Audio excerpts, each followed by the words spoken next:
এক careless boxer বাবা তার সুন্দর ছেলেকে অন্যের কাছে দত্তক দিয়ে দেয় যাতে সে একটি রোবট কিনতে পারে। মুভিতে এমন একটি ফিচার দেখানো হয়েছে যেখানে রোবট বক্সিং অনেক জনপ্রিয়, কিন্তু ঘটনাক্রমে তার ছেলে এমন এক রোবট আবিষ্কার করে ফেলে যা রীতিমতো বক্সিং ওয়ার্ল্ড কাঁপিয়ে দেয়।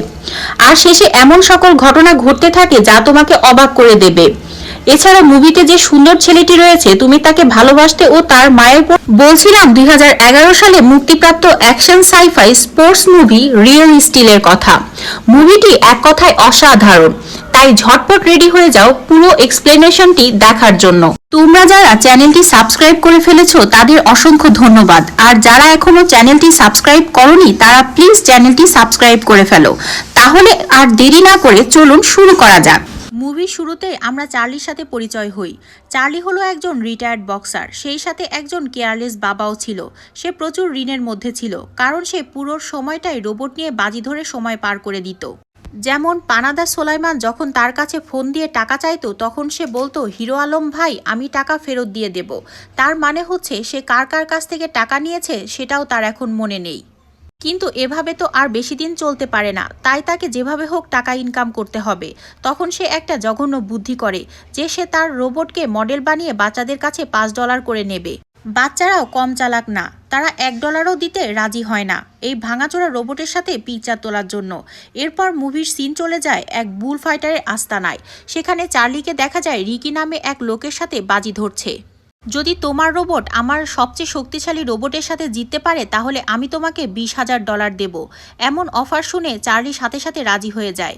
বুল ভার্সেস রোবটের ফাইট শুরু হয়ে যায়। প্রথমে রোবটটি বুলটিকে তুলে আছাড় মারে এবং বিশাল এক আপারকাট দিয়ে কুপোকাত করে দেয়। সহজেই সে জিতে যাচ্ছিল দেখে চার্লির মন চলে যায় অন্য এক মেয়ের দিকে। সে খেলাটি খুবই উপভোগ করছিল। তখনই বুলটি ঘুরে এসে খুব জোরে রোবটের পায়ে আঘাত করে, আর সেটা ভেঙে তার শিঙে করে নিয়ে চলে যায়।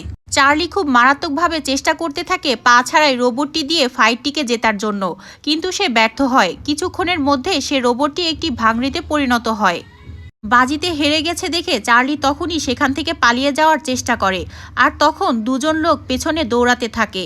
তখন চার্লি মনে করে এরা মনে হয় টাকার জন্য এখানে এসেছে। কথা বলার আগেই সে লোকটিকে ঘুষি মেরে দেয়। তখন সে পরবর্তীতে জানতে পারে এই লোকগুলো আসলে টাকা চাওয়ার জন্য আসেনি, বরং তাকে জানাতে এসেছে তার স্ত্রী মারা গেছে আর তার ছেলে কোর্টে রয়েছে, কারণ তার খালা তাকে দত্তক নিতে চায়। ঠিকই তো আছে, কারণ সে কেমন বাবা যে তার স্ত্রী মারা গেছে সে খবর পর্যন্ত জানে না, আর তার কাছে তার ছেলেকে রাখা মোটেও নিরাপদ নয়। এই কথা শুনে চার্লি কোর্টে যায় তার ছেলেকে অ্যাডপশন দেওয়ার জন্য। সেখানে গিয়ে সে বুঝতে পারে তার ভাইরা অত্যাধিক লেভেলের ধনী, আর তখনই সে তার কাছ থেকে টাকা খাওয়ার ধান্দা করে। তখন সে তার ভাইরাকে বলে, তুমি আমার ছেলেকে নিতে পারো যদি তুমি আমাকে $1,00,000 দাও। তার কোনো ছেলে মেয়ে না থাকায় সে রাজি হয়ে যায়। তারপর চার্লি চলে যায় তার গার্লফ্রেন্ড বেইলির আস্তানায়। চার্লি তার ভাঙা রোবটটি দিয়েছে তাকে ঠিক করার জন্য। আসলে বেইলি একজন মেকানিক ছিল। চার্লি যতবারই ভাঙা রোবট নিয়ে আসে বেইলি তা ঠিক করে দেয়। এছাড়াও চার্লি তার কাছ থেকে অনেক টাকা ধার করেছিল, আর এই সব বিষয় নিয়ে বেইলি অনেক ফ্রাস্ট্রেটেড ছিল। কিছুক্ষণের মধ্যে তার ভাইরা তার ছেলেকে নিয়ে সেখানে উপস্থিত হয়, আর পাওনা $50 অ্যাডভান্স করে দেয়। সেই সাথে তার ছেলেকে রেখে যায় সামারের আগ পর্যন্ত তার সাথে থাকার জন্য। এইখানে আমরা সেই কিউট ছেলেটির সাথে পরিচিত হই যার নাম ম্যাক্স। ছেলে তার বাবার এমন ন্যাক্কারজনক ঘটনার জন্য প্রতিবাদ জানিয়ে বলে, মাত্র কয়েক $1,000 জন্য তুমি আমাকে বিক্রি করে দিলে। চার্লি বলল, তোমাকে লালন পালন করার মতো সময় আর টাকা কোনোটিই আমার কাছে নেই। তোমার খালাখালু অনেক ধনী আর তুমি তাদের কাছে অনেক ভালো থাকবে। এরপর ম্যাক্সকে নিয়ে সে একটি রুমে প্রবেশ করে, আর সেখানে গিয়ে একটি বক্স খুলতেই দেখতে পাওয়া যায় একটি রোবট, তার নাম নয়েজি বয়।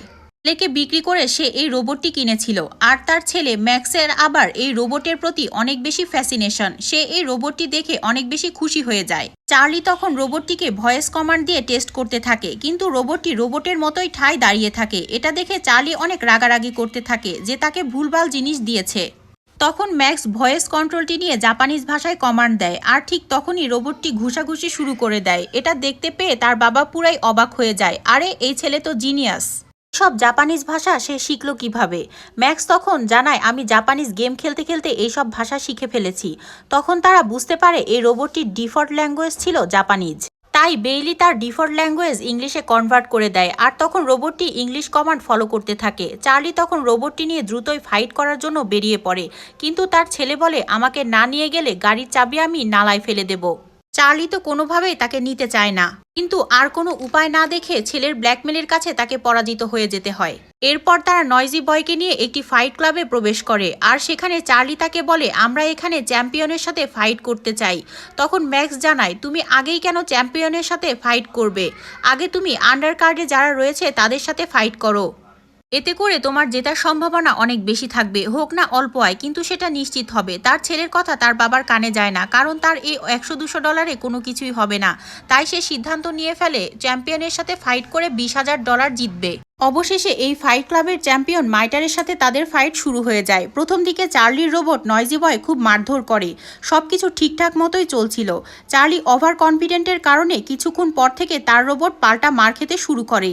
চার্লি রোবটটিকে কন্ট্রোল করতে চায়, কিন্তু সে তো জানেই না কোন বাটন টিপ দিলে কি ফাইট মোড অ্যাড হবে। তখন এই রোবটটি নয়জি বয়কে এমন ধোলাই করে যে তার হাত পা ভেঙে ফেলে এবং প্রাণ ম্যাঙ্গো জুস বের করে দেয়। এবার চার্লি ভাঙাচোরা রোবটটিকে নিয়ে বসে থাকে। তখন ম্যাক্স তাকে বলে তুমি কেন প্র্যাকটিস ছাড়াই ফাইট করতে গেলে। ম্যাক্সের এমন পাকনা পাকনা কথা শুনে তার মেজাজ খারাপ হয়ে যায়, আর বলে এত কথা না বলে চুপচাপ গাড়িতে উঠে পড়ো। এরপর তারা একটি রোবটের গার্বেজ ডাম্পে অর্থাৎ এক ধরনের ময়লার ডাম্পে যায়।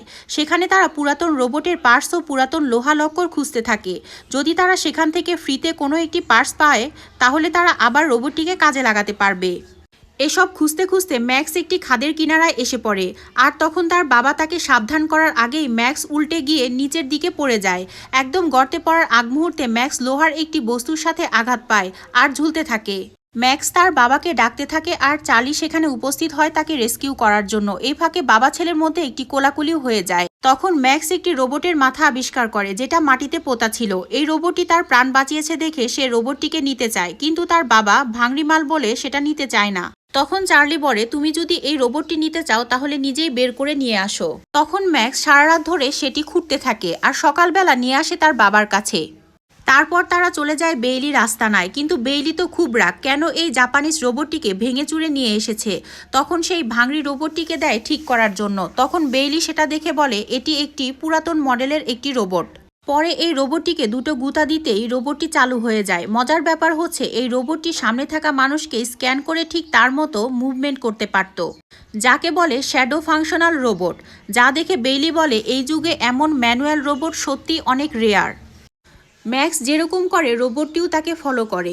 বিষয়টি দেখে ম্যাক্সের অনেক ভালো লাগে, আর বেইলি তাকে একটি রিমোট কন্ট্রোল সেট করে দেয় যাতে করে সে এই রোবটটিকে চালাতে পারে। এরপর ম্যাক্স রোবটটিকে পানি দিয়ে পরিষ্কার করলে তার বুকের কাছে একটি নাম দেখতে পায়। রোবটটির নাম ছিল অ্যাটম। ধোয়া মোছা শেষ করে সে হাজির হয়ে যায় তার বাবার সামনে আর বলে এই রোবটটি দিয়ে আমি এখন ফাইট করতে চাই। চার্লি বলে রোবটটি 2014 সালের সেকেন্ড জেনারেশনের রোবট, আর এই জেনারেশনের রোবটের কাছে 1 সেকেন্ডও টিকতে পারবে না। এই রোবট দিয়ে শুধু তুমি হাই হ্যালোই বলতে পারবে, কিন্তু এটা কখনোই ফাইট করতে পারবে না। কিন্তু ম্যাক্স অনেক কনফিডেন্ট যে সে এই রোবট দিয়েই ফাইট করবে, আর এই দিকে চার্লির হাতে আর কোনো রোবট না থাকায় সে বিষয়টিতে রাজি হয়ে যায়। ম্যাক্স ইতিমধ্যেই তার মায়ায় পড়ে যায়, কারণ সে তার জীবন বাঁচিয়েছে, আর দ্বিতীয়ত সে সকল মুভমেন্ট ফলো করতে পারে। তখন ম্যাক্স অ্যাটমকে নিয়ে রাস্তায় হাঁটতে বের হয়। ম্যাক্সের মনে হয় অ্যাটম তার সাথে কথা বলতে পারবে কিংবা তার মনের কথা বুঝতে পারবে। অ্যাটমকে নিজের বন্ধু হিসেবে মেনে নিয়ে সে সারা রাত মজা করতে থাকে। এরপর ম্যাক্স আর চার্লি মিলে একটি বক্সিং ফাইট দেখতে যায়। সেখানে চার্লির লক্ষ্য ছিল অ্যাটমের জন্য কোনো স্পন্সরশিপ পাওয়া যায় কিনা সেটা খোঁজার জন্য। সেখানে গিয়ে ম্যাক্স দেখতে পায় এই পৃথিবীর সবচেয়ে ভয়ঙ্কর ও নাম্বার 1 বক্সিং রোবট জিওয়াস সেখানে উপস্থিত রয়েছে, যাকে কিনা রোবট বংশীকে ফ্লোয়েড মে ওয়েদার বলা হয়। এখনো পর্যন্ত কোনো রোবট তাকে হারাতে পারেনি। ম্যাক্স তার একজন খুব বড় ফ্যান এবং তাকে সামনাসামনি দেখতে পেয়ে তার অনেক আনন্দ হয়। এদিকে চার্লি তার বন্ধুর কাছে হেল্প চায়, কিন্তু তার বন্ধু জানিয়ে দেয় তোমার বিগত দিনের রিপোর্ট খুবই খারাপ, তুমি কোনো ম্যাচই জিততে পারোনি, তাই তোমার রোবটের পেছনে টাকা ইনভেস্ট করা মানে তা জলে ফেলে দেওয়া। ফলে সেখান থেকে তাকে নিরাশ হয়ে ফিরে আসতে হয়। পরের দিন সকালে চার্লি আর ম্যাক্স একটি নিচু স্তরের ফাইট ক্লাবে যায়, যেখানে সব গুন্ডা পান্ডাদের রোবটগুলো ফাইট করে থাকে। ম্যাক্স কনফিডেন্ট হয়ে একজনের রোবটকে চ্যালেঞ্জ করে, আর সেই লোক ম্যাক্সের এই ওল্ড মডেল দেখে বলে তুমি যদি 1 রাউন্ড পর্যন্ত টিকে থাকতে পারো তাহলে তোমাকে $1000 দেওয়া হবে। আর তারপর দুজনের মধ্যে ফাইট শুরু হয়ে যায়। প্রথম থেকে অন্য রোবটটি অ্যাটমকে অ্যাটাক করতে থাকে। চার্লি ম্যাক্সের কাছ থেকে কন্ট্রোল হ্যান্ডওভার করতে চায়, কিন্তু ম্যাক্স জানায় যে সে ফাইট করতে পারবে।